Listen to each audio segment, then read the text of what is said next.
भोलेनाथ बैठे हैं इस कथा को कहने के लिए, और आज बाबा बड़े प्रसन्न हैं। क्यों ना हो बाबा प्रसन्न, क्योंकि बाबा ने अपने जीवन में संतोष धारण किया हुआ है। अच्छा, एक बात मैं आपको बताऊं, बाबा भोलेनाथ इतने प्रसन्न क्यों रहते हैं? बाबा विश्वनाथ इतने प्रसन्न रहते क्यों हैं? हम जब इस संसार में रहते तो हमारे जीवन में हमेशा दुख ही दुख रहते हैं, पर बाबा भोलेनाथ हमेशा प्रसन्न रहते हैं। उसका कारण क्या है? उसका कारण सिर्फ इतना है कि बाबा भोलेनाथ ने अपने जीवन में संतोष धारण किया है। क्या धारण किया है? संतोष। और आप लोगों को एक बात बहुत अच्छे से पता होगी, क्या? जब आवे संतोष धन सब धन धूरी समान।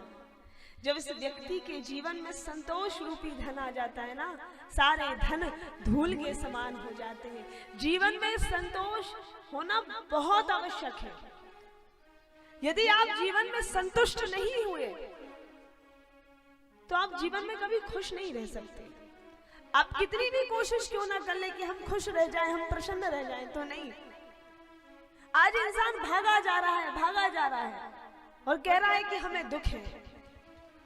एक बहुत अच्छी बात मैं आप लोगों को बता दूं, दो चीजें अपने जीवन में निर्धारित करके चलो। ध्यान से सुनिएगा। कौन दो चीजें? पहली चीज,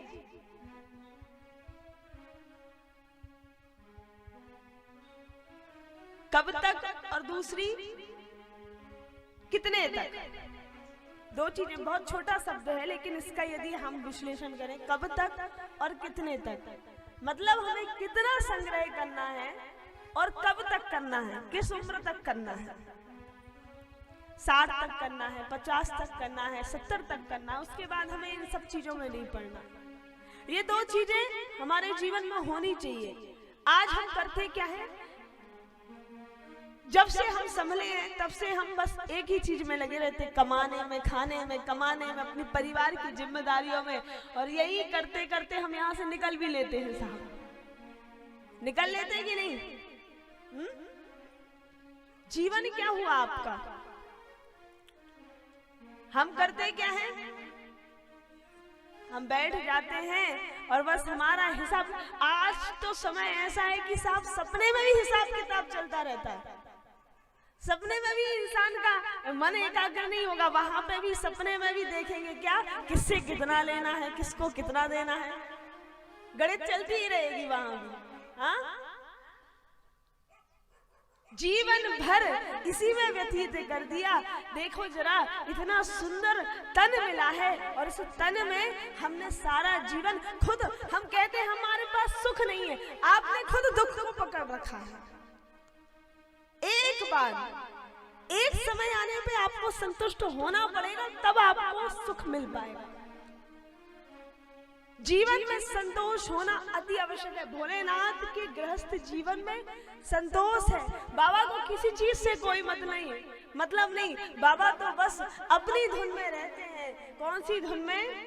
राम नाम धुन लागी लागी रे मोहे। लेकिन गाएंगे नहीं, कथा में आगे बढ़ना है। कौन सी धुन? राम नाम धुन लागी लागी रे मोहे लागी रे। बाबा है ना, अपने जीवन में राम नाम की धुन में मस्त है और संतोष उन्होंने अपने जीवन में धारण कर रखा है। और हम सबको शिक्षा दी है कि यदि अपने जीवन में सुख चाहते हो तो एक समय पे अपने जीवन में संतोष भी अपना लो। संतुष्ट हो जाओ, जो जैसा है ठीक है, अब संतुष्ट है। अब हमें करना क्या है? अब हमें आगे के जीवन को, अपनी मृत्यु को भी सुधारना है, अपने जीवन को भी सुधारना है।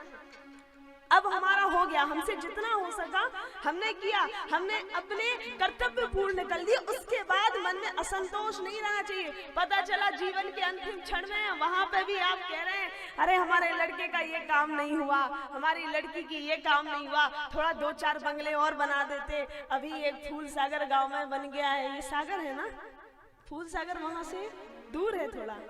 अच्छा, इस तरफ कहीं है। और फिर वहां फिर मंडला में और बन जाए।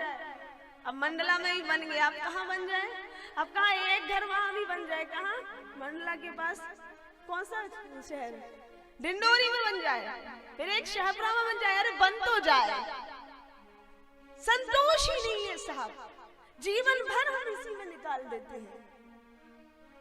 भोलेनाथ ने अपने जीवन में क्या किया? संतोष लिया है। इसलिए भोलेनाथ का जीवन परम संतुष्ट जीवन है और परम सुखमय जीवन है। भोलेनाथ ने हम सबको शिक्षा दी है कि यदि अपने जीवन में सुख चाहते हो तो एक समय पे आकर के संतुष्ट हो जाओ। और आज भोलेनाथ बड़े प्रसन्न चित्त होकर के वट वृक्ष के नीचे बैठे हैं और बहुत प्रसन्न हैं। जैसे ही आज माँ भवानी ने देखा कि बाबा अत्यंत प्रसन्न हैं, तो माँ भवानी चली दी बाबा के पास। माँ भवानी जाती है बाबा भोलेनाथ के पास।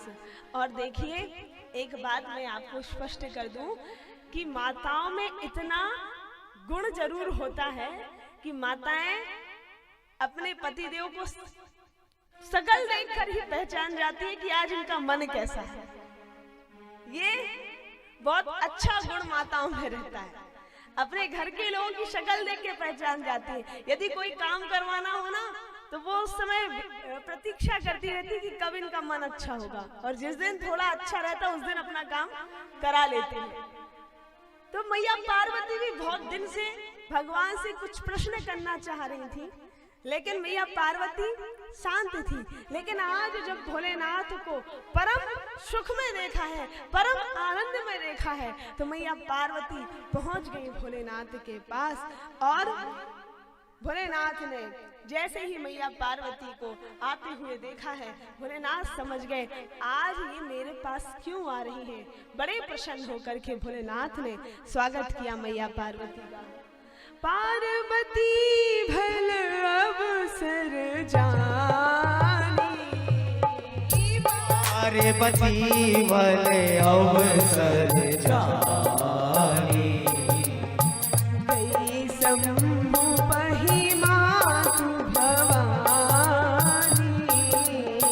गई शंभु पही मातु भवानी, जानी प्रिय आदर अति कीन्हा, जान प्रिया आदर अति कीन्हा, और वाम अंग आसन हरि दीना, वाम भाग आसन हरि दीना, बैठ शिव समीप हर साई, बैठे शिव समीप हर साई, पूरब जन्म कथा छिप आई, पूरब जन्म कथा चित आई, श्री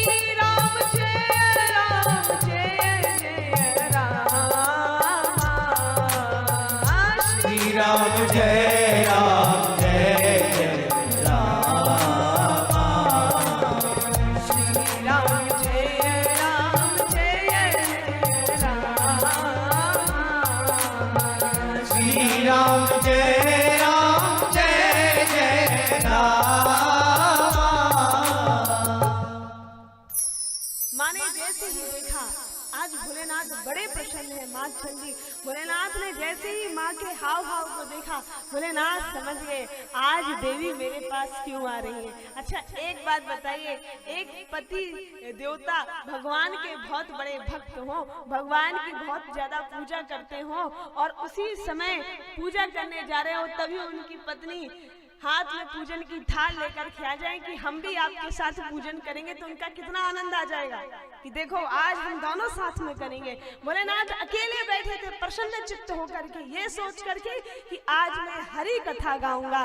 लेकिन उसी वक्त माँ भवानी आई है, माँ पार्वती आई है, और माँ पार्वती को देख करके बाबा बड़े प्रसन्न हुए। और आज बाबा ने माँ पार्वती को क्या कहा, बुलाया है आओ देवी, और बुला करके आज बाबा ने माँ को अपने बामंग पर स्थान दिया। पूर्व जन्म कथा चिताई, कल आप लोगों ने श्रवण किया था ना कि जैसे ही भोलेनाथ ने मां सती को त्यागा तो भोलेनाथ ने बावंग में फिर स्थान नहीं दिया, फिर सामने आसन रख कर के स्थान दिया है। लेकिन आज जब भोलेनाथ ने देखा तो भोलेनाथ ने देख करके आज पुनः मां भवानी को वही सम्मान दिया जो पहले उनके पास था, और अपना खोया हुआ सम्मान जब वापस पाया है बड़ी प्रसन्न हुई मां जगदम्बा, बहुत खुश हुई, हाथ जोड़ लिए और हाथ जोड़ करके भोलेनाथ की प्रार्थना करती है, भोलेनाथ से कहती है कि हे बाबा, आप बहुत कृपालु हैं, दयालु हैं, त्रिभुवन पति हैं प्रभु। हे बाबा, मैं आज आपके सामने कुछ प्रश्न करने आई हूँ, आप मेरे अज्ञान को दूर कीजिए, आप तो भक्तों का सदैव कल्याण करते हैं, आप मेरे अज्ञान को दूर कर दीजिए। बाबा ने कहा देवी आपके पास कौन सा अज्ञान है? तो माँ पार्वती ने कुछ प्रश्न